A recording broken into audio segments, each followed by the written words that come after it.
I'm back. Welcome back. I don't know. I don't know what's happening.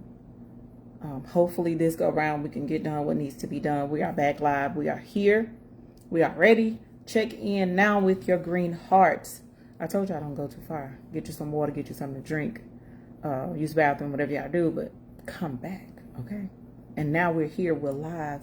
We're live for Mental Health Monday. June is Men's Mental Health Month. And so we're going to talk about it with the fellas. We're going to talk about it with the fellas. So check in with your green heart. Let us know that you are here. We're having a few technical difficulties, but I feel like we've gotten those things under control now. So go ahead and share this live, right?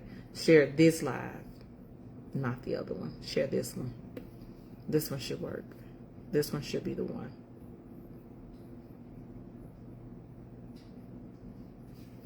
Let me make sure I'm showing up here.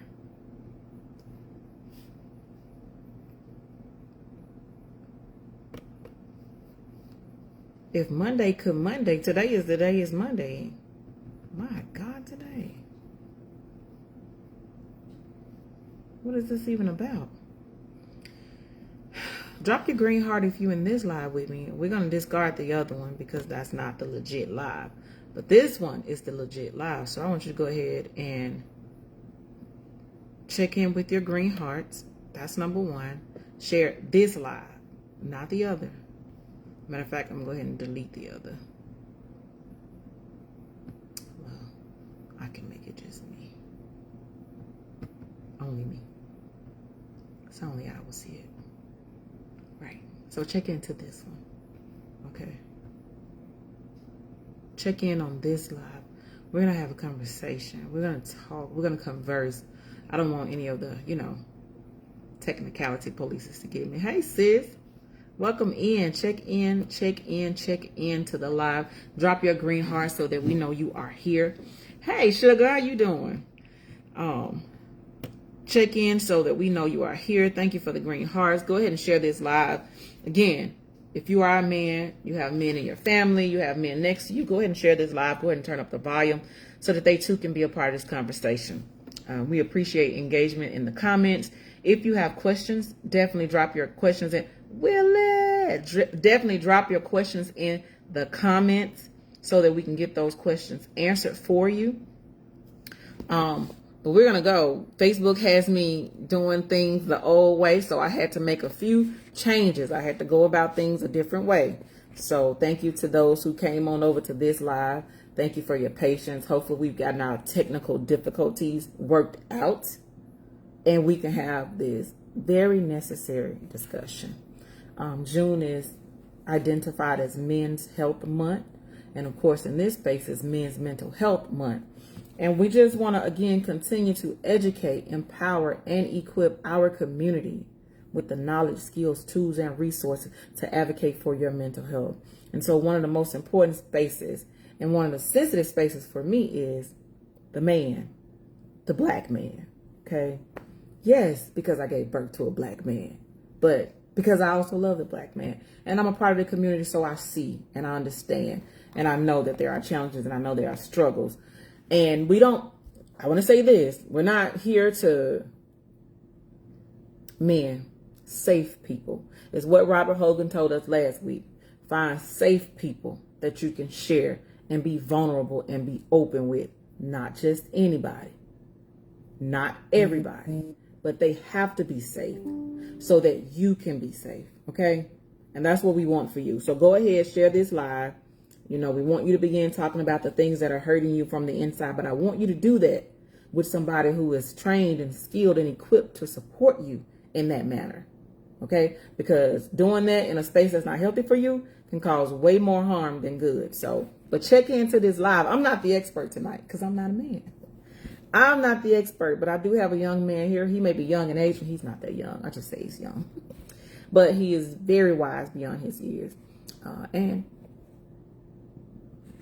I'm going to live because we've already had technical difficulties. We've already had things that we had to do. So let's go ahead and jump into this space. Yes. Share this live. Share this. There it is. Hey, cousin. What's up, cuz? You doing all right? Man, I'm trying. You see, they trying to get me over here. I, I'm I've been trying trying to to. create the stream all day to send you the link, and it Yeah, just wouldn't let me do it. But guess what? We back to the old time way, and that worked just as fine. We in here now.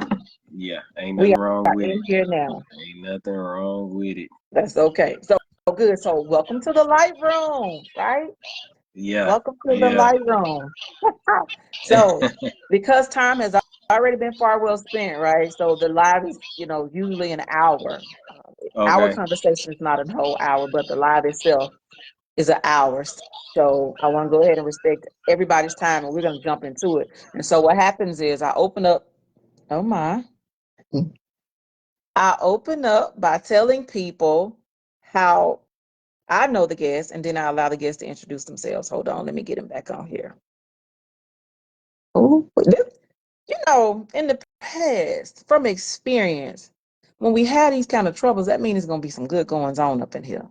So you might want to get your people in here before the goings on start get going. Now, you don't want to miss this conversation. Now, we're in the process of getting it together and getting it right now. So go ahead and bring your friends in, bring your uncle, your cousin, your sons. Let me text my son, make sure he watching. But go ahead and bring your people in so that they can be a part of this conversation. Because once we start rolling, we're gonna be rolling. Every time I see his name, it gets away. Okay, there it is. There it is. Okay, so we're gonna bring it back. Uh-huh. It's gonna good. be good though. I just feel like Can you hear me? that's an indicator that it's gonna be good. Okay. Can you hear me good? Yeah, I can hear you. Can you hear me? I can hear you fine. Cool, cool. Okay. So I can They trying to hear you. I they can trying to see you. get us. Trying to get us. Okay. Leave us alone. I gotta watch my shoulder over my shoulders. I need to call for the bodyguards to Off of to us. Call yeah. Auntie Jill because you know she don't play. Oh yeah, yeah. Oh She don't yeah. play. So what I was saying before we were rudely interrupted was that the live usually lasts an hour, but in the beginning, I open up by introducing the guests the way that I know them and how I met them, and then I allow you to introduce yourself to the audience, and then we just kind of jump into the conversation. Very conversational. You Cool. know how it goes. It's in our blood. We about to let it come out. Oh yeah, yeah, yeah. I'm So all with it. I'm with it. there you go. So to the light room, how I met Junior. Well, he's my cousin. So all our life, right? We've been knowing each Oh other all God. our life. And so for Yeah. the summers, they would come to Shaw and visit for the summers. And that's when I would see my auntie, and she would come by and she would find me. Let me tell you something. My auntie Gail and my auntie Ella, my Oh auntie yeah. Lynn, They when gonna they come find to town, they're going to find me. Okay, they're going to find you. They're going to make sure they see you. They'll give you a little gift and all the good things. So Junior is my cousin. So the reason he's here, well, part of how he got here, we were on a family phone call one day. And then I hear this voice, I thought they invited a motivational speaker into the family call. Cause I'm like, hello, who is this? Right? Who got all this energy? Who got all this wisdom? Who got all these words on the phone? And it was Junior. I said, well, now, Junior, hold on now. Hold on. I'm going to need you in the light room because I need that voice to be on Facebook. I need that voice to be on YouTube. And here we are on Facebook. And when we're done, it'll be on YouTube. So welcome to the light room, cuz. That's how I know my cousin. So I'm going to let my cousin introduce himself to y'all. thank you. I appreciate it. I appreciate the kind words. Appreciate the positive love. It is duly reciprocated. I have the utmost respect for you as well. And thank you. Well, just to make it short, my name is Wayne Crowley Jr. I'm from Columbia, Tennessee. I have a relationship with Christ. I am more than just a follower of Christ. I have a relationship with Christ. I am a member of Mosaic Church here in Columbia, Tennessee. We're a non-denominational community church where everybody high fives each other, loves each other, and we do life together. Um, uh, I'm a loving father of four, very family oriented. I have four daughters. What else can I say about myself? Yo, I'm always busy. Always busy. I manage a home health care company here in Columbia, Tennessee. I also I do a lot of facilitating we have a men's outreach where we discuss anything from men's health to fatherhood to relationships to marriage to coping mechanisms to community outreach. It's called Table Talk. It's through the Moses Project, where I am a board member. I'm also the vice president for a teen outreach called Kingdom Works. Shout out to Edwin Youngblood with the Moses Project and Rachel Youngblood with the Moses Project. Shout out to my cousin on my dad's side, Julia Duke, for Kingdom Works. Uh, and other than that, man, I'm about that life when it comes to having a relationship with Christ. So I could go on and on all day about everything that God has blessed me to see and to do. But we gonna jump right into it. You feel me, man? Listen, I'm so excited because most people know me from the Dorsey point of view, right? And so Man, yeah, you got to know that I'm a Dorsey and a Shepherd. And so when you yeah, see, this is kind of like seeing myself full circle. Because as a Dorsey, baby, we saved too. We some churchy folks too. But yeah. so hear you talk the way you talk. I'm like, oh, look at it. Look at it. It's in the blood. It's in the blood. It is. And It it's in our is. blood. Okay. Yes. Yeah. So, Yeah. so It don't is. get it confused, baby. We saved over this way. Yes. Well, Yeah. with that in mind, that's a great place for us to start with the climate of everything that's going on. COVID did something that I didn't even think would happen. I didn't even know that there would come a time where you couldn't even go to church. And so Yeah. when COVID hit and the doors of the churches closed, the other public places, it's just like, as a believer, like, wait, what? How? And so for some people, that caused a little shakiness, and not always for the bad, right? But the Yeah. way you've always done life in your Christian space and whatever your religious belief space is now different. So to Yeah. hear you come into this space with such a strong tone about your relationship with Christ, tell me a little bit more about that and why that's Uh. so important for you.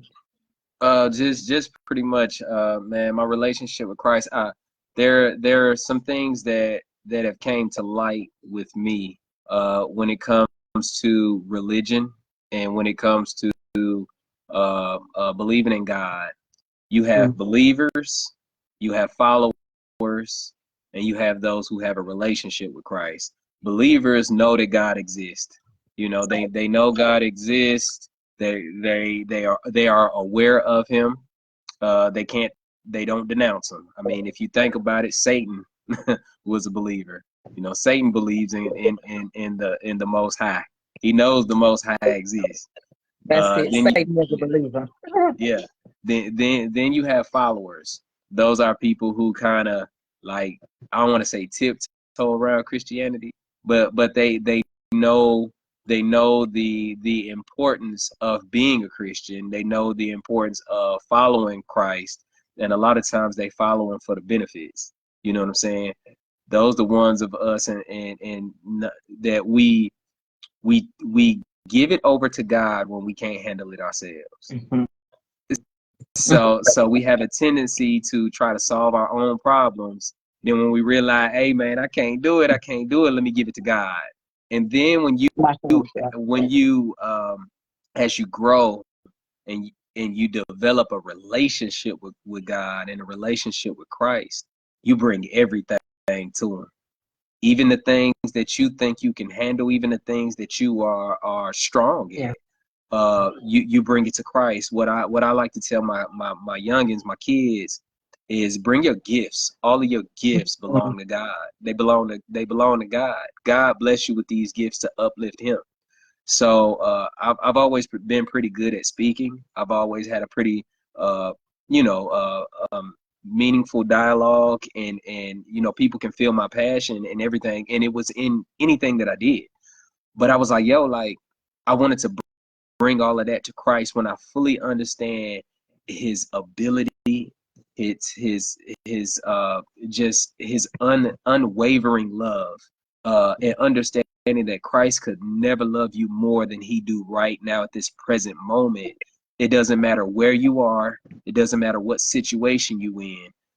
God cannot love you any more than what he does now. And when you have a full scope and a full understanding, and you begin to walk that out with a healthy community, healthy family, a healthy spiritual life, that's when you fully understand the relationship of Christ, or fully can understand and accept the importance of having a relationship with Christ. So, and I rock with the bro. You know what I'm saying? I rock with him, man. Carry him. You know, everywhere I go, I carry him and he carries me. So we about that life. I'm over here using both my hands, and I'm telling you, my feet won't reach up here. You're taking me so fast. I just want to let me calm myself down. And you know what? Thank you for breaking that down. Thank you for making those things clear and plain. And what I want to say is that, you know, men, black men, Yeah. I don't like to put everybody in the same pot. But there is a number of black men who are not always who aren't able to speak with such confidence about Christ as you have just spoken. You know, sometimes I've run into black men who like, man, I don't want to hear nothing about that Jesus stuff. I don't believe in it. I don't go to church, you know. And if you look at it now, the truth of the matter, when we go to church, you'll see women there. You're gonna Yeah. see mothers there, children. We go Yeah. because of our mothers, you know, Yes. aunties Yeah. there. You see the comedians on the social media space. They're always mimicking women. Yes. So to hear your passion and to see where your heart is, what would you say to black men, period, but to black men who struggle or find it challenging to build such a relationship with God, with Christ? First thing I would say is I apologize. I Mm. Mm. apologize for the misrepresentation that the church has delivered. I apologize for the manipulation and the abuse, spiritually, mentally, subconsciously, that the church has projected onto everybody, the community, not even just the black man, but our black women and our children as well.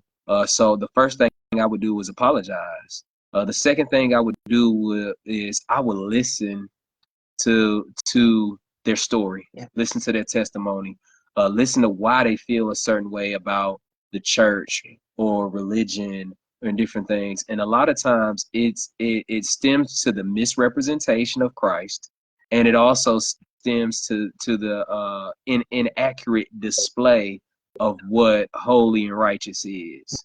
Um, Mm. One thing I will remind people of is uh, when you go to church, people may say, "Hey, man, this is the house of the Lord. This is the church. This is the house of the Lord." But we got to understand that that building is not necessarily the church. We are the church, and a lot of times we fail God consistently. We're gonna fail Him, but yet and still, God possesses that love that no matter how many times we fail Him, we have the opportunity to come back and repent and be forgiven and be welcomed with open arms. So I'll sit down and have a conversation, and we'll break down. Men, we tend to not truly identify with emotionalism. We love the logic of things. So a lot of times with men, when you discuss the logic of Christianity, that's where you're going to get them. A lot of times we have a display that is full of emotion, and that's full of operating in that feel good moment. But we need to bring the practical application of Christianity to everyday life. How can I be a Christian at work? How can I be a Christian at the basketball court? How can I be a Christian at the football game? How can I be a Christian, walking down the street and when I'm chilling with my homies? Yeah. So one thing I had to learn in my relationship is, man, I can't be double-minded. I can't be double-minded. I have to be a follower of Christ in every atmosphere that I'm in, because that's when I'm vibrating the most highest. And I want to put out a high vibration. And the love for Jesus Christ, man, I ain't been vibing no higher than when I got down and fully invested in a relationship with Christ. So yeah. Men, I hope that I know man, but I felt that. But you said something when you bring the logic to it, and that's usually what happens. Because if I am talking to a man, I'm I'm gonna be emotional. Well, my emotions will show forth more than the logic. Because then I'll be Yes. like, I don't know how to explain it, but it's just so good and it's just so. But to a man, it's like, what's so good? Yeah. What part? What's the one plus the one equaling two? Or what's the, how does this go into that? And so the work that you do, the passion that you have, the voice that you use to speak loudly about Yeah. your relationship with Christ. Thank you. And I'll say that because again, I do have a son. And sometimes I know there will be moments and things where my voice won't be the one that pierced through. But to Yeah. know that I can be like, hey, call your cousin Junior, Yeah. call your cousin Junior and let him walk you through it. That Yeah. helps me as a woman, as a Black mother. And so to the men, there are other Black men, there are men who are willing to listen to your story, like he just said, and I know sometimes that's the feedback that you get. Nobody care about how you feel. Nobody care about what you got going on. Nobody cares what you think. You're a man. You got to do this, that, and third because of, not resonating with emotionalism, as you Yeah. said. So Yeah. men feel like it just boom, boom, boom, which leads to a lot of burnout in men, Yes. right? Yeah.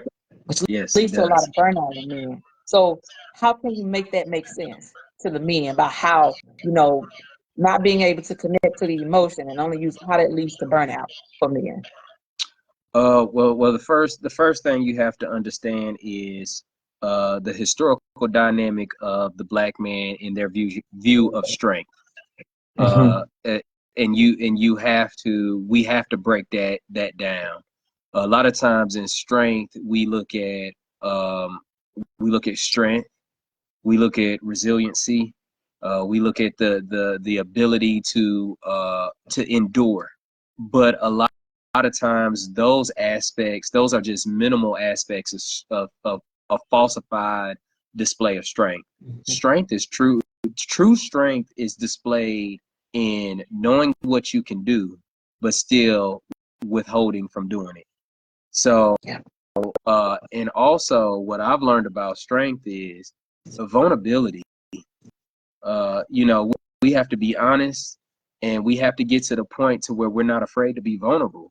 Because to be honest with you, once I tell you my story, it takes the power away from anybody else trying to tell it. Yeah. So I've seized the power myself. So one thing I like, shout out to my homeboy, my homeboy Edwin Youngblood. He's a pastor at Mosaic. Man, we've sat down many a days, many a nights, many a phone calls, text messages, and we discuss just pretty much like, bro, like how do we get to the bros? How do we get to the homies? How do we let them know that it's a safe space here? And once we have conversations, man, be willing to tell your testimony and show that like, yo, like I've had this happen in my life, but through my faithfulness, my obedience in God, my trust, my loyalty, my discipline, those characteristics that God yearns for us to develop, I was able Mm-hmm. to make it through with my mind intact. Because one thing, man, Satan attacks the He mind, and does. he does it through insecurities and isolation. So if Mm-hmm. he knows he can isolate us, he knows he has the more of a chance to pretty much pull us into sin.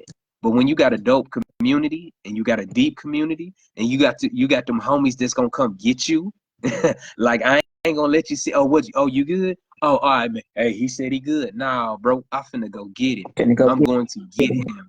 When you have people that will come get you, it makes a big difference when you deal with mental health, when you deal with isolation, and you deal with insecurities. So yeah, man. Homeboy told me, his name is Officer Dwayne Sale here in Murray County, Tennessee. Dope dude. He said, "Love thy neighbor as thyself," and I was like, and he was like, most people focus on the loving of the neighbor, but when we break the scripture down, most people don't even realize how to love themselves. And And that's male and and female. yeah, we got to learn how to love ourselves, and then that'll give us a great, stronger foundation for loving our neighbors and loving our bros, loving the brothers, loving our community. So yeah, That's true. And that's so good because, you know, one of my pinned posts introducing myself to any newcomers on my page is just telling my story. That was how things broke off of me, the community, in 2016 when I was honest and vulnerable with my leadership at the church I was at the time. I was like, bro, I'm not good at all. You know, I'm coming to church, I'm doing this, but I'm going home crying every day. Like I'm about to lose my mind. And he said something. He said, you know, sorry you're going through that. I hate you're going through that. We can meet up and talk. He said, but that's what the enemy does. He likes to put you in isolation. I never yes, forgot that, and I didn't think about it in that moment because, to be honest, that's what it was. You, yeah, even when you're at church, even when you're at work, and you're amongst all those people, mentally, emotionally, yes, spiritually, you're still isolated. You know, and yes, so, like you said, then he creates these levels of insecurities. Don't nobody care about you. Don't nobody see you. You'll never make it out of this. You might as well give up. All those things. If there's nobody around you to watch your mannerisms or watch the words you're saying, then before you know it, you'll succumb to everything, all the seeds that he's planted inside of your mind, inside of your heart. So you're yeah, absolutely right about that. And I know, you know, with a lot of men, well, I just like to be by myself because that's when I work things out and that's when I, you know, I'm not saying that sometimes you can't take a minute and allow things to align and allow things to run their course. yeah. But when things are happening, when you're having moments of depression, depression doesn't have a gender. No, it You can be doesn't. a male, a female, you know, you can be Yeah, a adult or a child. Depression yeah, doesn't know gender or age. yeah, So there are yeah. That is true. moments you don't have to have the diagnosis of depression, but life be lifing, and you can Oh have God. depressive episodes. And if they're not treated or if they're not dealt with properly, then it can lead to you having a diagnosis of depression. And so, you know, Black men are misdiagnosed and undiagnosed at Yeah, high rates and high numbers because, and I ain't going to talk to nobody about what's going on. They can't yeah, tell me about me, you know. yeah. And I get it. I mean, you know, I get it. So that's why I got you in here. Tell them, Yo, Junior. Tell I'm them, gonna be man. real, man. I don't get it. I don't get it. I used to be that way. I used to have that mindset. I'm not going to therapy. I'm not talking to a counselor. Man, I figured out myself. I used to say, uh, if and it's oh man, it's so conceited. I would say if God wanted me to talk to somebody, He would have made two of me. Oh, oh, because So, I'm just uh, that fly, huh? yeah, man, hey. But what happened was got into a situation where I was depressed, man. I was down and out. I was losing. I was taking major losses in my life, and I got to the point to where, I just had nowhere else to turn. I was talking to people, but yet and still, I was still mentally separated. Mm, I would have people tell me what they would do, mm, how I should handle situations. And you have to be kind of mindful because they're not your enemy. They're not trying to tell you something negative, and they're not trying to destroy you. They're giving you the best advice they can. So they're not doing anything negative to you, but you have to understand the difference between good advice and godly advice. And once I once I tapped into and started developing my relationship with Christ, I developed a great understanding of what's good advice and what's godly advice. And the first step that I had to take was I had to recognize myself. mm. I had to recognize everything that I was being told was wrong with me. I had to recognize it. I had to accept it, and then I had to lay a plan down to figure out, like, yo, how am I gonna fix this? I had to make a decision. Am I gonna let it slide? Am I gonna let it ride? Or am I gonna do something to improve who I am? So I went to therapy. I went to counseling. Thank God for medical insurance. Medical insurance, if a lot of people don't know, a lot of medical insurance coverages, they cover therapy. They cover therapy. They cover talking to a counselor. So ended up jumping into a therapy session. Insurance paid for like 5 sessions, and each 5 sessions, like that was just with one topic, one topic. So once I got done with that another 5, guess what? We could switch to another topic, and I qualify for another free 5 sessions. There you go. So just learning how to acquire the resources, where the resources are, and having enough courage to step up to the plate. Because that first phone call was the hardest thing that I had to do because of pride, because of ego, because of historical beliefs, generational beliefs. And it was one of the best things that I did. And when I went to therapy, the therapist asked me, she said, "Do you believe in a higher power?" I'm like, "Man, what you mean a higher power? What you talking about, Shawty?" And she's like, "No, seriously, do you believe in a higher power?" I'm like, "Yeah, man, I believe in God." You know what I'm saying? And it's like, okay, all right, I can work with you. So we use my Christian foundation in order to help me recover mentally. And so we believe at Mosaic Church, we believe in therapy and theology. We believe that therapy and theology can work hand in hand, because who blessed us with the ability to reach people besides the Most High? So if the Most High blesses us with it, there's a way to bring it back to Him, to where He gets the glory and He gets the adoration.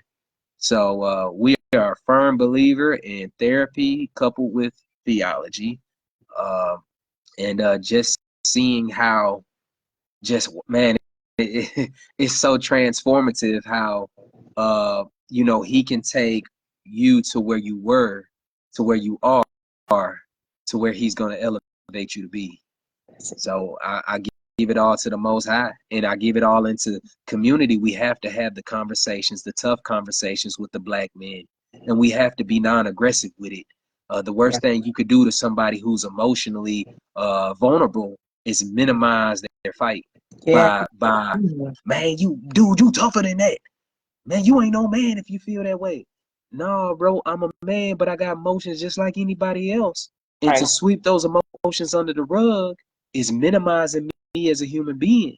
So when I come and I try to develop relationships, I try to develop interactions, and I'm missing those key pieces to it, then people get mad when they realize Black men don't have it all together. You know what I'm saying? So, man, I want to be whole. I want to be whole. I want to be complete. And the only one that can do that is the Most High. So I submitted it all to Yahshua. You know what I'm saying? I submitted all to Him. So I know Auntie Gail proud. I'm over here smiling like I'm Auntie Gail. I don't know. Yeah, I think she proud. She told me something that kind of brought tears to my eyes. I never told her, but we were sitting and chopping it up one day, and she was like, "Yo, I think you surpassed me." I was like, "Whoa, hold on now." No, you know, I ain't never surpassed you. And she's like, she was like, "Yo, like," so I don't know. I'm just trying. Man, and I love it. Listen, because I'm a girl. I could be emotional. I'm emotional responsible, but my heart is so full. My heart is so full just to hear this conversation, just to hear, your heart in this space. And I pray that this word resonates across the land with every ear that needs to hear it. You've made it safe just in this space for Black men or men. And if you're new to this, if you're new to my space and you're wondering why she keep saying Black men. So the purpose of the Light Room is to educate, empower, and equip the Black and Brown communities with the knowledge, skills, tools, and resources to advocate for their mental health. This is not to exclude anybody, but this is to include a long-term marginalized community of people who, like he's just said, but historically we've not had access to these resources, and now that we have them, we want to make sure that our community is aware of them. So that's why if you're new to the podcast, that's why I keep saying the Black man. And okay, my son is a Black man. But again, it makes me proud. Me and my daddy would have so many conversations that gave me a whole lot of insight. to Yeah. different levels and different thought processes. And you know the Yeah. man, like he pretty much was a book, okay? You know, any Yeah. given day, you don't know what chapter you gonna get, but the man was pretty much a book. But I Yeah. learned so much from him, and it also helped me to go out and know how to navigate emotionally and sometimes logically in the space with men, including my son. So, again, what you are doing, what Mosaic is doing, what your community is doing in Tennessee, thank you. Thank you to all of you. Thank you for the work that you've done. Thank you for speaking into the lives of the young men and developing because we need it. And like I Yeah. said in the post the other day, at minimum, the numbers of misdiagnosed and undiagnosed men will increase. But the maximum, we continue to lose as an entire community. Yeah. Oh yeah. Fatherless home, you know, Yeah. Dr. Clayton Barksdale in Cleveland, Mississippi, him and his wife is doing a marvelous work. Um, they're both doctors, Dr. Reseda and Dr. Clayton. They're doing marvelous work with social and emotional learning, but he's doing work on the fatherlessness, the effects of fatherlessness in Mississippi Delta. And Yeah. it's it's disheartening, you Yeah. know. So to say that the work you all are doing is good work or great work is an understatement. It is necessary and it Yeah. is needed. So It is. thank It you. is. You know, thank y'all for the vulnerability. Even as you share, because again, I don't mean a stranger. You know how we do. We're sociable people. Yeah. You know, I talk to all kinds of people from all different places, and I've seen some of the biggest struggle in the men. And I know, like you said, historically, they have their reasons, but I hope this word encourages them to begin to, you know, submit some of those challenges, submit some of their emotional distress that they may be having to Christ and to community, committed Yeah. to Christ and to community. You know, Yeah. be whole, be healthy. Um, mental health, man, mental health.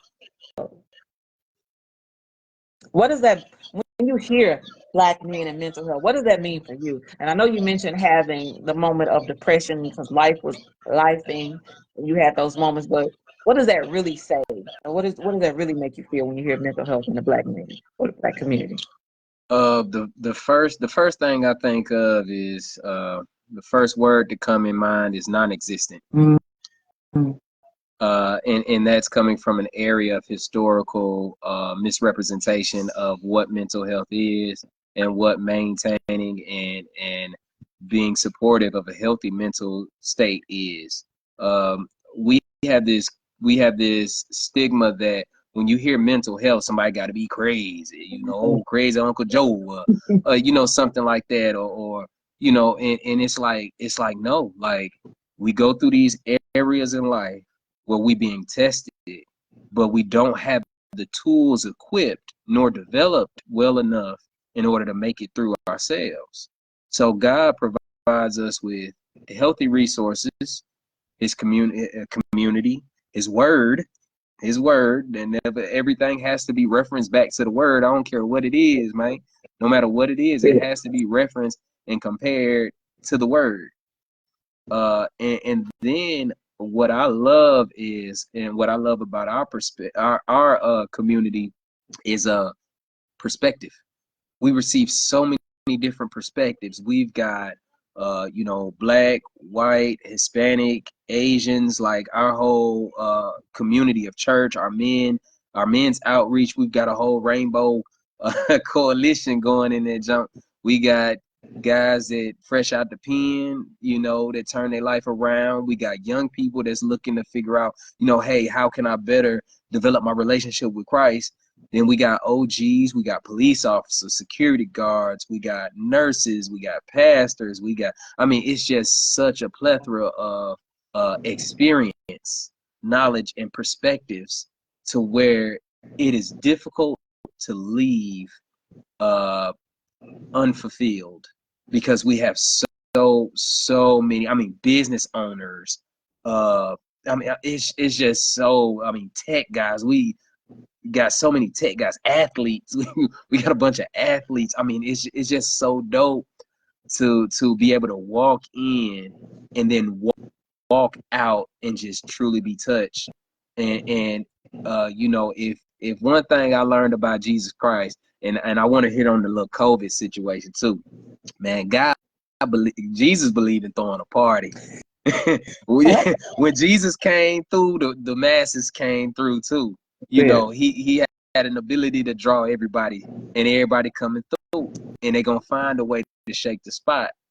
And I appreciate that, because Jesus was so counterculture that's the reason why he was crucified, is he was counterculture.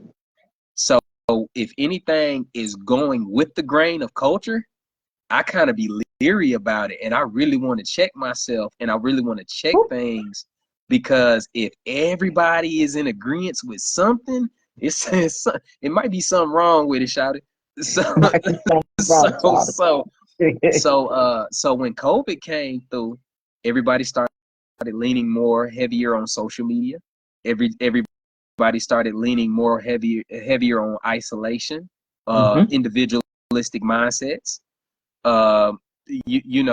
Individualism as a whole, quote unquote, independence.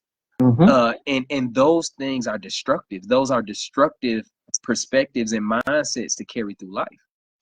So, and we have this conversation in our men's outreach about social media and how the transition from COVID allowed people to be more dependent on social media, as far as that euphoric and searching for identity through social media and different other displays of, just other venues. So I was like, I want to utilize social media to display my perspective and my relationship with Christ. So social media doesn't have to be something negative. Right. It's a blessing from Christ, because right now we're using social media to discuss faith, fatherhood, mental health. That's it. I've been on a few other podcasts where we discuss our relationship with Christ. What, baby? Hold on. Don't ask me for nothing to eat. What? Look at that. Come on, Fatherhood. Okay, go ask Christy. I mean, not Christy, Sierra. Jordan. All right, my bad. That's it. This is fatherhood, guys. It's real. I can't even think of my kid's name. I done called Jordan Christy. I done called her Sierra. Go talk to Jordan. Not the niece's name. Yeah, I called her my sister, then called her my niece. But that's who Jordan looked like. Jordan looks like my mama. She looked like Christy, and she looked like Sierra. So she looks just like them. So, but yeah, just as far as just using our platforms, not surrendering it to the world, not surrendering it to demonic displays of worldly or fleshly desires. But man, we can take it, flip it, turn it around, and seize it back for the Most High. That's it. And it's all in the content that we put out, and we got to consistently put that content out, because are we gonna surrender and let Satan have it? No, man, not me.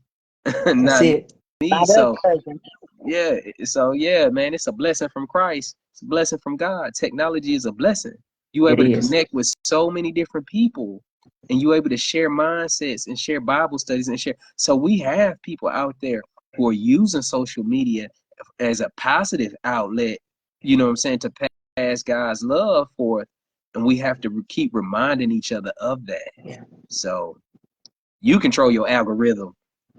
Stop clicking on them videos if you don't like you don't like them videos. Stop clicking on them then. Clicking on them, and don't be taking time. Boom, go across it. You know you don't like it, just go across it. If you hover over it for a second, they're gonna keep bringing it.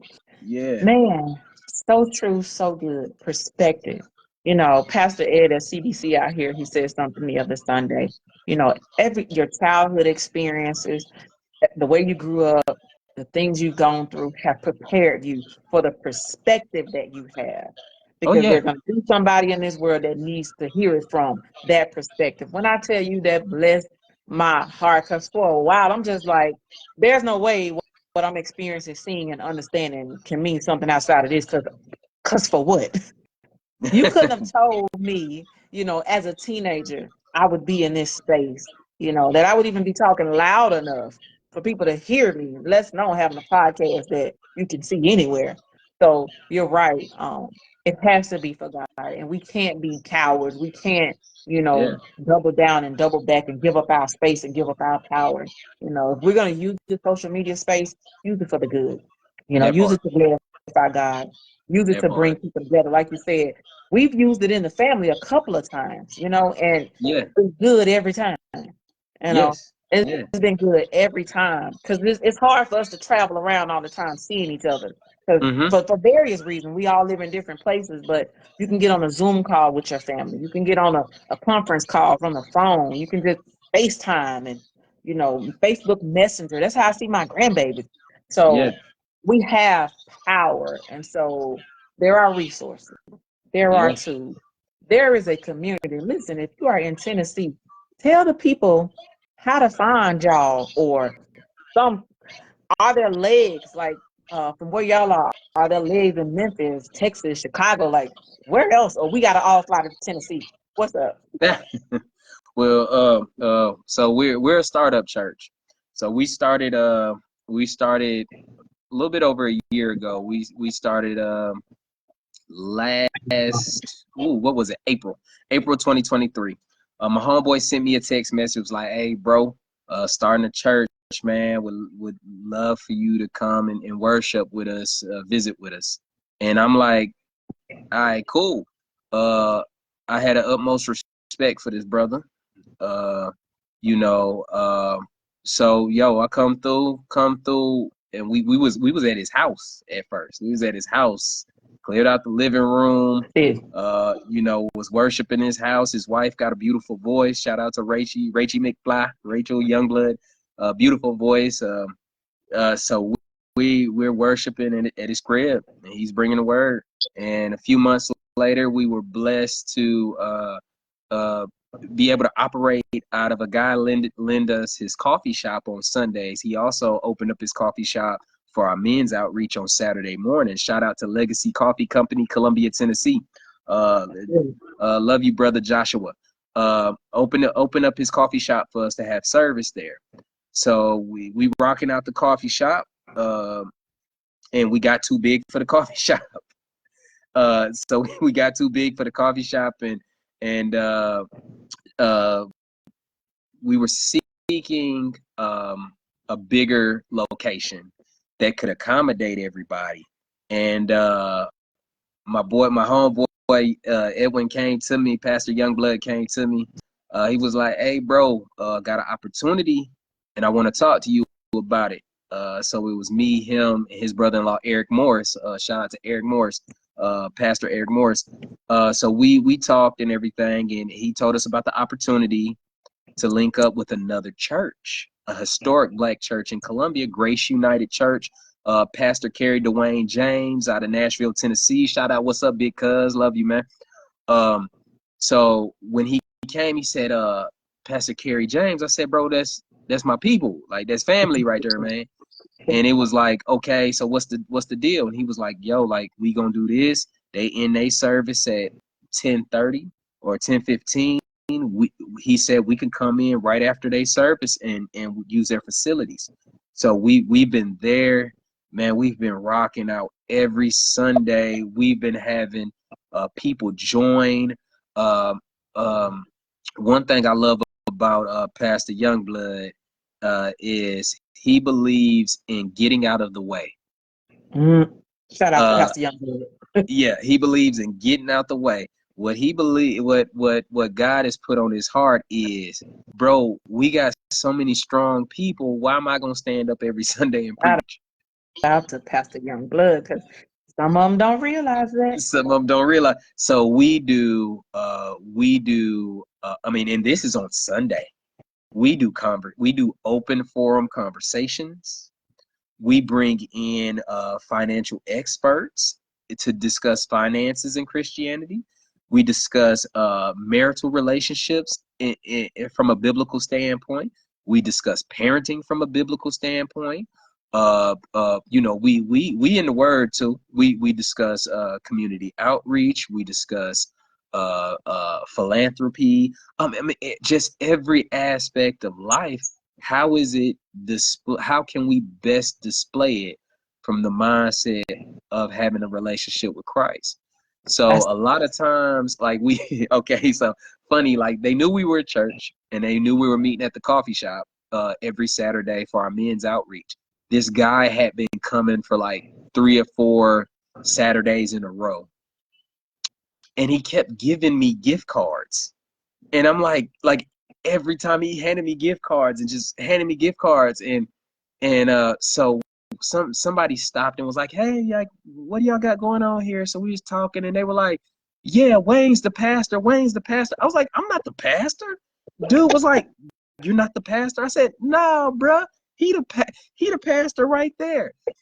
Like nobody knew who the pastor was. Yeah, Because he believes in getting out of the way. that's what's up. So when we had our first like blowout Sunday and we got all these people here and everything and we're just worshiping and everybody's sharing and I'm speaking and Eric's speaking and all this other stuff. And then finally my boy got up there at the very end was like, oh yeah, by the way, I'm Pastor Youngblood. And they was like, oh, you're the pastor. And he was like, yeah, I'm the pastor. Like nobody knew he was the pastor because he believes in letting the Spirit works, letting people operate in their strengths and getting out the way. That is so awesome. Shout out to Pastor Youngblood. Yeah, that's my OG. Man. We come as you are. I'm up there in Jordans and a snapback. Like Jordans and a snapback. So guys, you ain't got to go get no purse shoes. I got them, but you know what I'm saying. But yeah, we come as you are. Come as you Jordans are. are allowed. That's what's up.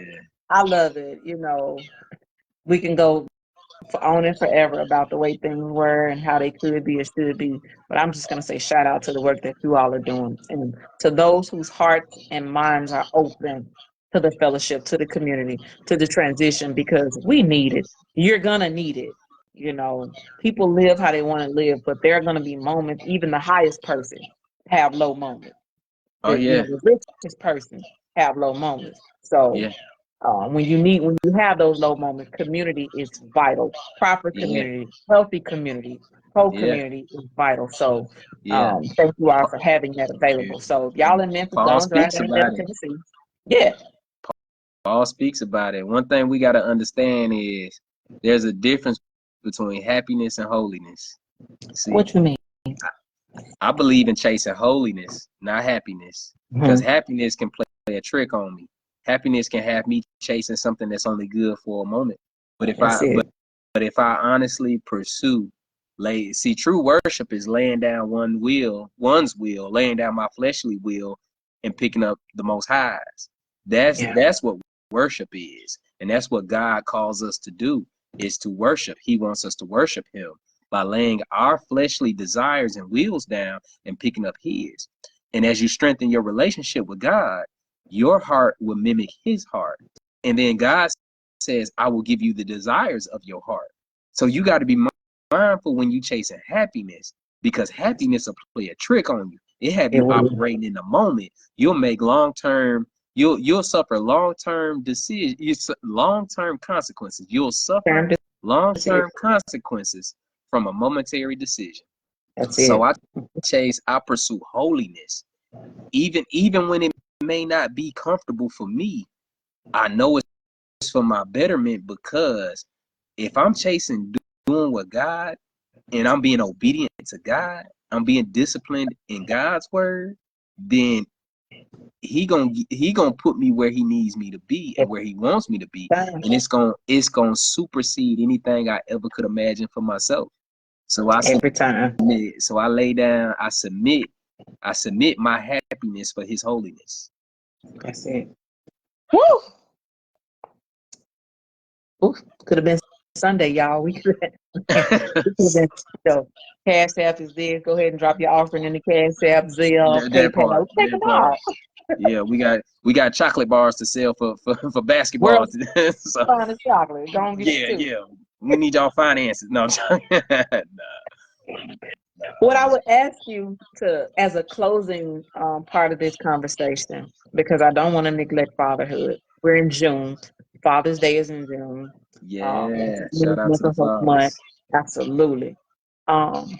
Speak life into the fathers, or just share out to the mothers and fathers what you will about fatherhood. Man, yo, like real talk, um, fatherhood next to my relationship with Christ, next to forming a marital relationship, being a father is the most impactful uh moments of my life. So don't take it lightly. Don't take being a father lightly. Understand our godly position as fathers, godly positions.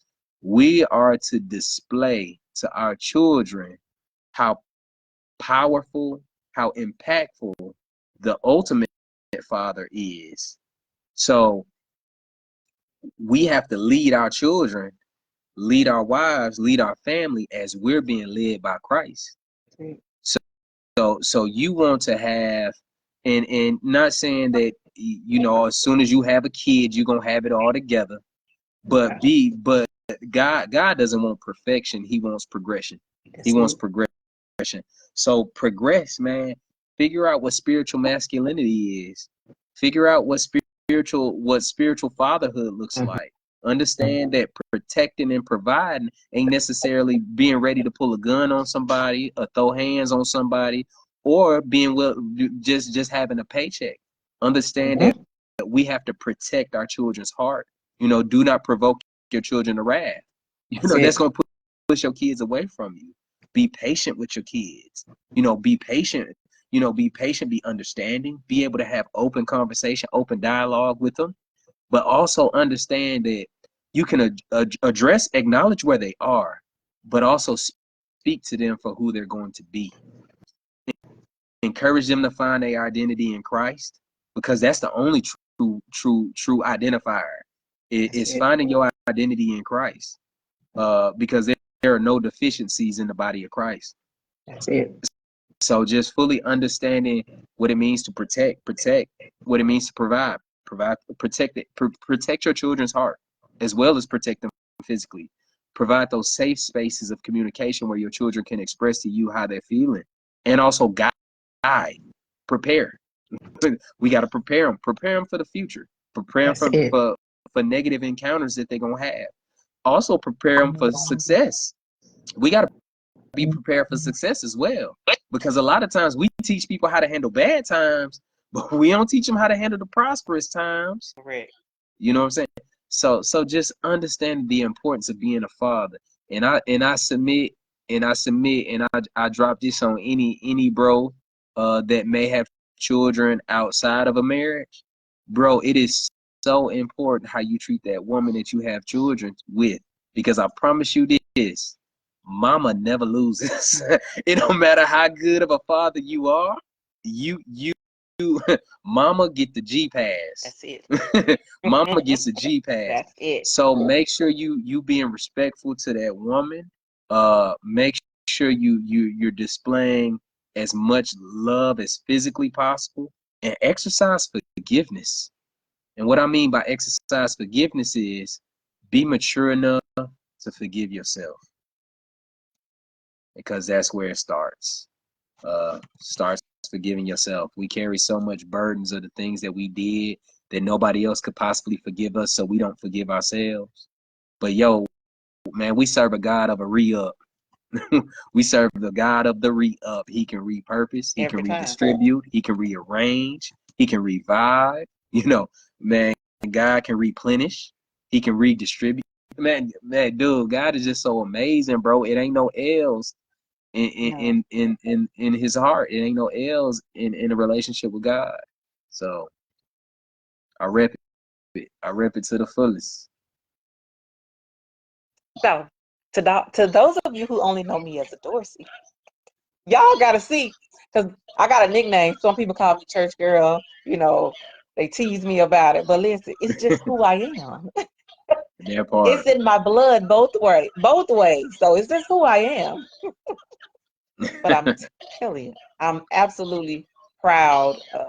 Man, Auntie Gail, Uncle Wayne, thank you. Yeah, Thank you for this gift to the world. hey, don't forget about Pan. Daniel, Woo. he poured so much into me, man. That was my dude, man. Like real talk. I carry him everywhere I go. Everywhere I go. I'm the Uncle Pancake now. I'm the one taking everybody to hoop. We hooping. I'm old as dirt, but guess what? We gonna hit that court. We gonna talk. We gonna go out to eat. We gonna cook. We gonna have realistic conversations. I'm gonna understand where you coming from. I'm gonna put in enough compassion and enough sympathy to let you express yourself. However it come out, it come out.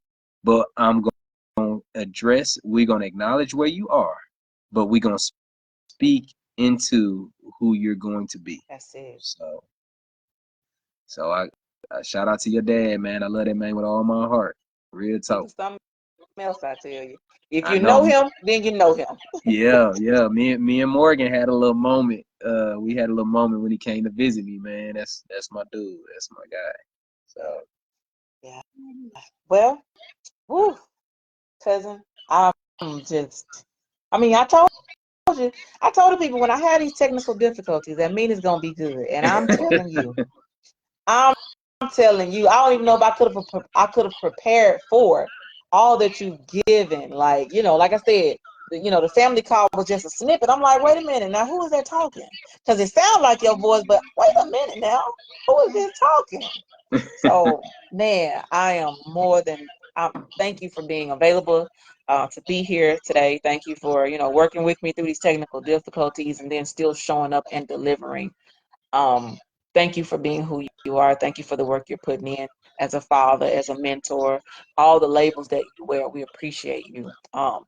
Is there a way that if people want to connect to you or, have a side conversation because, they just need somebody that'll hear their hearts, how can they reach Man, y'all can hit me up on Facebook.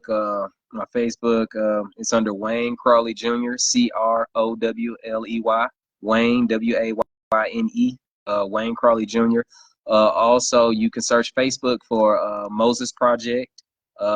That's here in Columbia, Tennessee. Also, I think no, we don't have the church page popping yet, but yeah, man. Any way I will have my coach's certification, my life coach certification, my relationship certification, my spiritual coach certification, my health and wellness certification. So yeah, we popping it off, man. God is so amazing. God is so amazing, and I thank Him for everything. We train athletes. we That's we it. do it. We do it all. We do That's it it. all.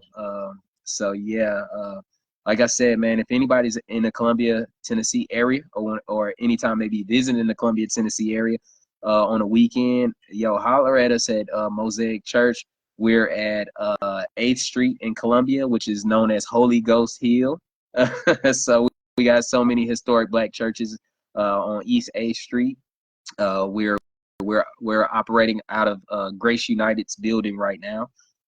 So yeah, man, shout out to Pastor Edwin Youngblood, Minister Eric Morris, Pastor Richard Woodson at Set Apart Ministries here in Columbia, Tennessee.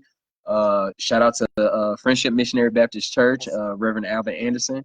Man, all the pastors that done poured into me, the homies that done poured into me. Derville Patton out of Franklin, Tennessee. Greg Jordan out of Columbia, or OG out of Franklin, Tennessee. And man, can't forget my mother and my father, man. Shout out to Wayne and Gail Crowley. They gave me so much. And shout out to y'all for investing in me. Little nerdy dude used to chase people around and So man, God is so amazing. Yeah, follow me on Facebook. My Instagram is not perfect but working. But I do most of my inspirational stuff on Facebook. And man, we gonna have some great stuff popping going into the end of 2024, beginning of 2025. So anything that anybody may need from us, I come through. Got some young teen outreaches going. Got some young male outreach that we're developing. We're trying to develop a male seminar that will take a weekend. to where we go further into depth with a lot of discussions that we're having. And like we just ready to rock out for God, man. Just ready to rock out for the Most High. I love it. I love hearing it. Well, cousin, I'm gonna let you get to the girls. Yeah, Thank you so much for sharing this. Say hi. Hey, Sugar. That's Olivia. That's the youngest, man. That's Daddy's girl. Over there. Oh, she said the other sisters is over there. Hey, girl. Okay, well, I'm gonna let you That's get my to them. baby. Thank you so much. We'll For talk sure. later. All right, love. All right, love you. Peace. All right, man. I ain't got a whole lot else to say behind that. If you stay to the end, you know how good this was. If you missed this, the replay will be available on my YouTube channel. So you're gonna have to go to YouTube. If you don't already follow my YouTube, I will insert a link. But that's where you have to watch all the replays. Mothers, always pray for your children. Always pray for your children. Like he said, whatever you see now doesn't have to be what happens later. But you have the power to speak life into what looks like a dead situation. Always speak well of your children, especially your sons. They are the leaders and they need support. So to my son, I love you with everything that is me. I'm absolutely proud of you. The man that you are, I talk about you all over Texas, child. They ain't never met you, but they know you. I am absolutely proud of you. Thank you for my Grammy Yam and my Grammy Tank. But this has been Mental Health Monday. June is Men's Mental Health Month. Men, if you got to drive to Columbia, Tennessee, like that's a lot of support. That's a winning circle right there. Like, it's worth the drive. It's worth the flight. It's worth the phone call. However, you got to connect to this community of brothers and believers that's building something that's going to change the world for the better, man. I just believe it. So shout out to Pastor Youngblood and all the other pastors, who are part of this great ministry and this great work. Thank you. Thank you. We'll be back. I can't remember the next date right now. My mind is all over the place because that was just so good. But we'll be back. It won't be next Monday, so the Monday after that. A young man that I met on TikTok. He's an author. He's already written books. He's going to come in and talk about his experience with anxiety and mental illnesses and things like that. He does a lot of work in the TikTok space about anxiety. So I'm looking forward to having this conversation with him. So go ahead and make sure that you're ready for that live as well. But if you missed any parts of this, please, when I drop that link for the replay, please watch this whole live. If you've struggled in your faith, if you just need to be refreshed, please watch this replay. Okay. Shout out to my cousin. I love you. I appreciate it. Shout out to Auntie Gail and Uncle Wayne. I would be proud. I'm sure y'all are very proud. I love y'all.